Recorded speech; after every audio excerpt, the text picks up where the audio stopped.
I'm Adrienne Gruberg, and today on the Page Listens I have a special guest, Lisa Hirsch, who has written a wonderful book called My Mom, My Hero, and she also has a blog, and we're going to talk to her about her writing experience and her experience with her mom, who has Alzheimer's, and she's a long-distance caregiver.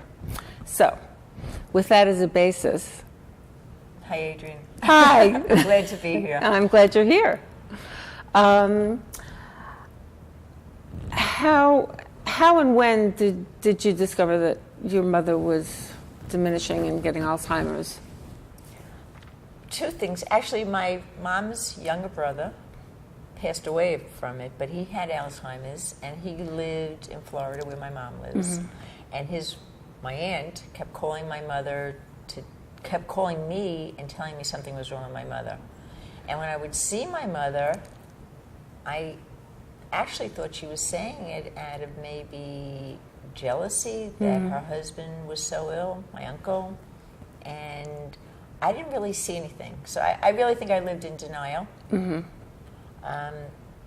The other thing was, my mom's tiny and she's always cold, and it was Thanksgiving, and she came up from Florida, and she bought summer clothes. Okay.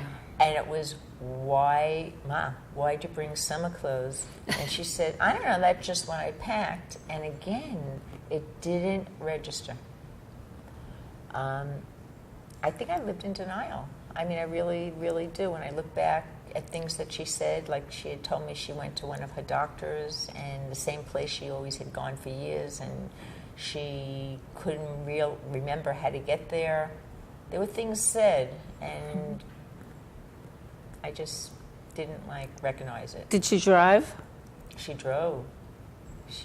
Yeah. And there were no incidents? I think she did go up on the sidewalk once.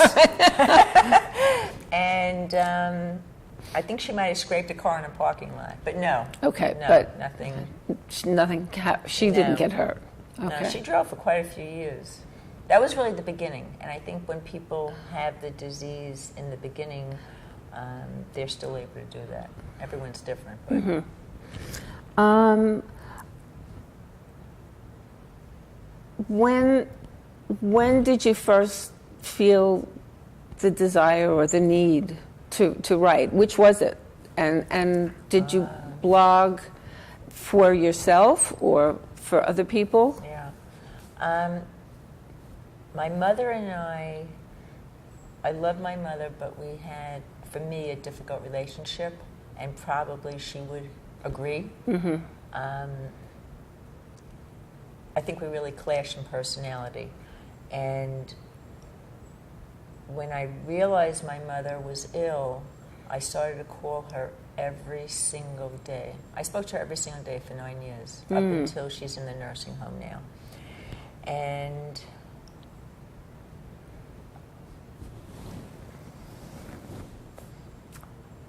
when my husband came home, I started to write down things she said to me, because they were so meaningful. And something she said became spiritual to me, which was different than her personality, that I started to write it down because my husband told me, write it down so you don't forget it.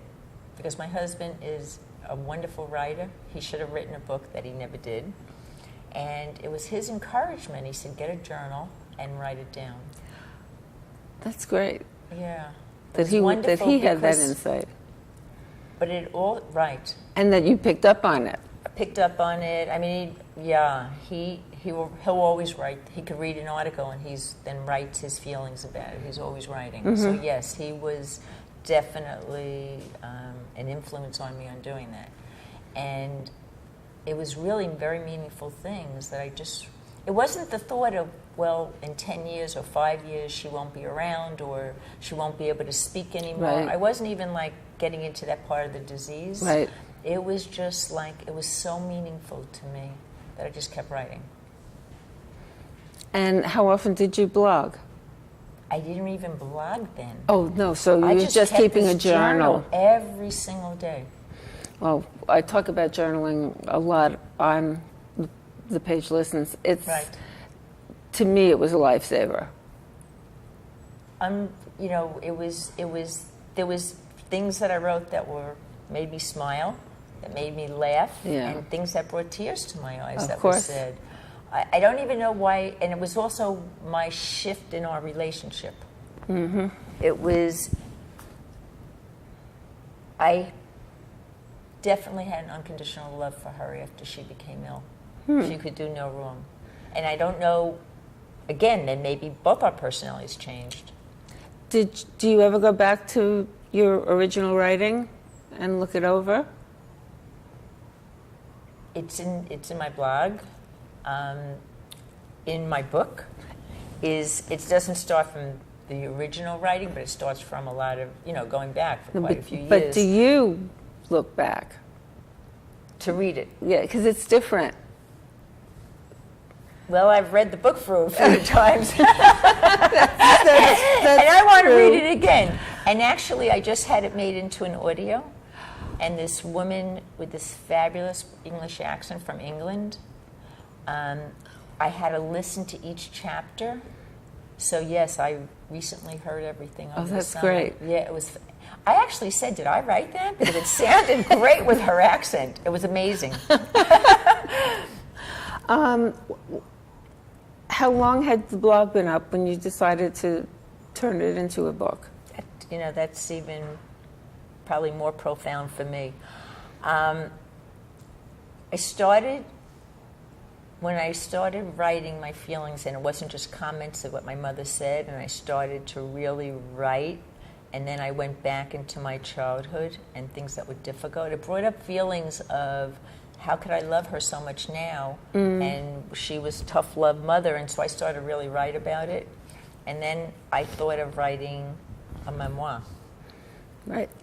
And I actually I went on a site called, I think it's Bistro Media Bistro. Media Bistro.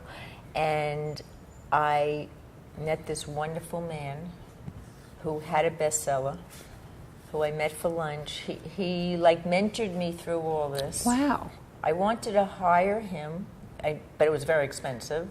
And he said, write your own story, and that everyone has a story to write, no matter what goes on in someone's life. And it was out of him that he really inspired me to do this. So I also found out at that time that unless you're really famous writing a book, you can write a book, you can spend the money, you can do whatever you want, and it's not going to go anywhere. So I decided, another writer who was supportive to me said, why don't you start a blog? And and what I started to do was take these pages that I wrote and write it in the blog. And I had never, this is really important for anyone out there about writing, is I never wrote in my life. Right. My husband, who's a very supportive man to me, told me I can't write because he's such a good writer. Years before that. The only one that ever told me that I was wonderful in writing was my mother. So then I used to go to her and read her what I wrote. I don't know what she understood, but she told me it was wonderful. And the blog, I went onto social media, and I went into different Alzheimer, dementia, caregiver sites, and I started posting it. And the messages that I got from people on my blog and sent to me personally inspired me to keep writing. I love the fact that in the book you have so many comments from people who read the blog. I could just do a book of people's comments.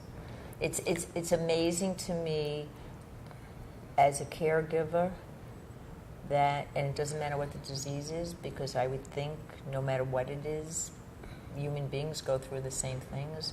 How many people reached out to me needing to speak? It's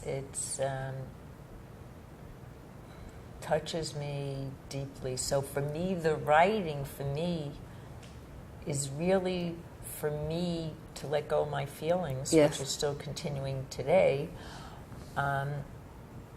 But knowing that you're making a difference in other people's lives,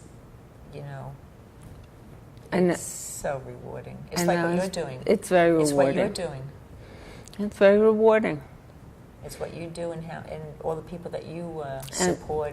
Yeah, and people have been very receptive to the written material that comes into us from a lot of different resources on the site. So it's very good. I wanted to ask you, what's it like being a long-distance caregiver in this situation? And since your brother lives there, I mean, how has this impacted your relationship with him? I belong to an Alzheimer's support group. Yes. In the Manhattan chapter that's very active. Yeah. When people ask me when anyone writes, every single person that writes me, I write them back.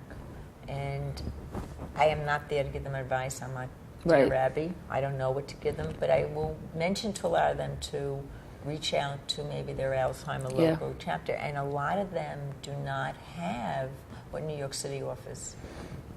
There are some online resources for those people, but that's right.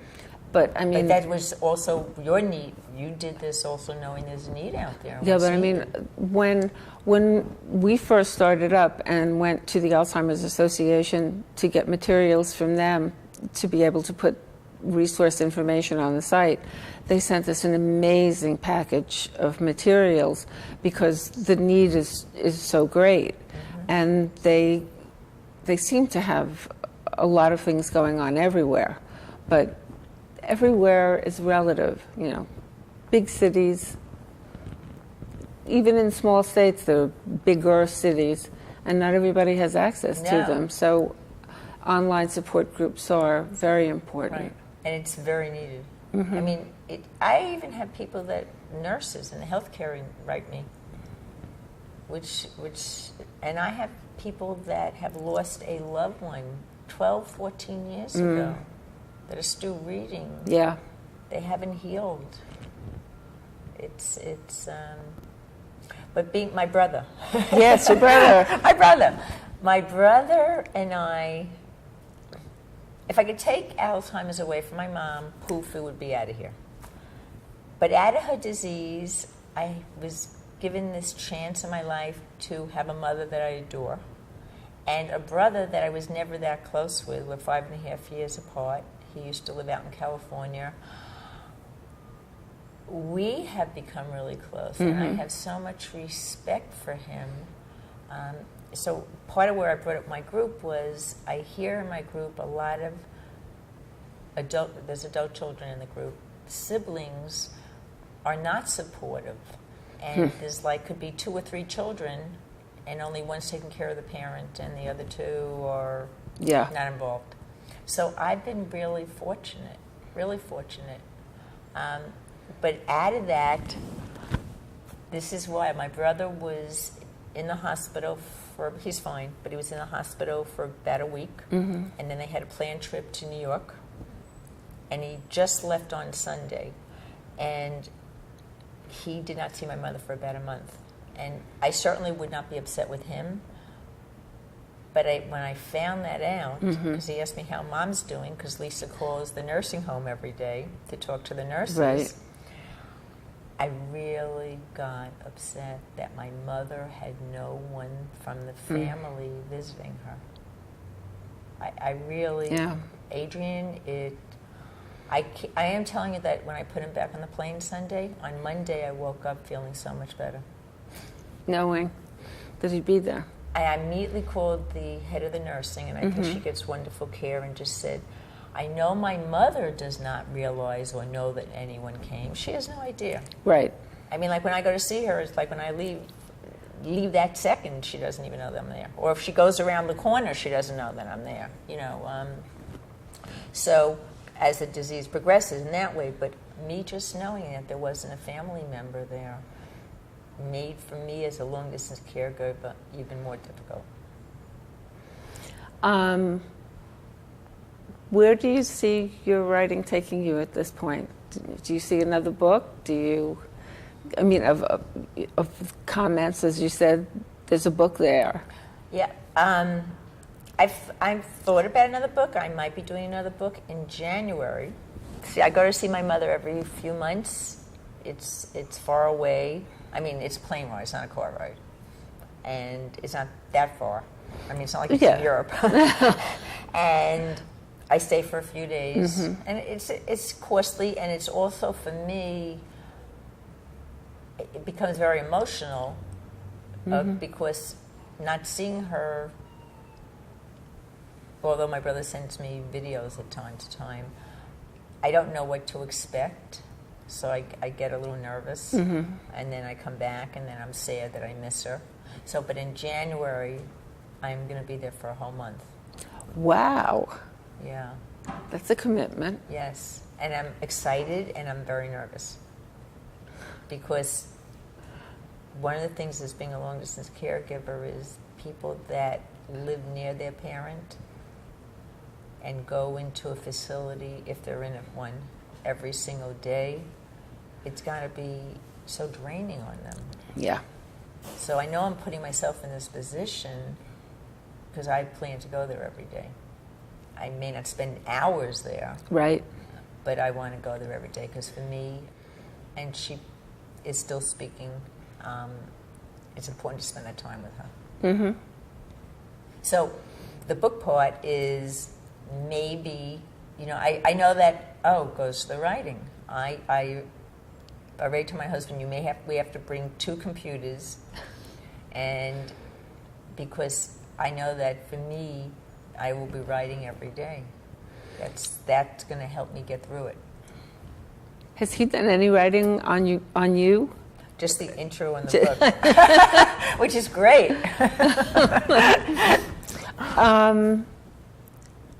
If you could tell someone out there who is listening the most important part that writing has played in your life, what would the single most important part of that be? That I get to express my feelings. I write my feelings, whether I sang a song with her at one time, or we spelt on the phone, or we were laughing, or I'm sad. Right now I'm going through more emotions because I don't speak to her every day. It's a loss for me. So a lot of my writings in the beginning were my phone calls with her. There's no more calls, and then it was like, well, how could I keep writing? And there's so many emotions tied into this that the writing, it does flow, it does come out. It's me feeling sad and going and writing, or feeling a certain loss, because of a long distance now. Right. So is there anything you would like to say that I haven't covered, that I haven't asked you? No, I just respect what you're doing. Thank you. Love what you're doing.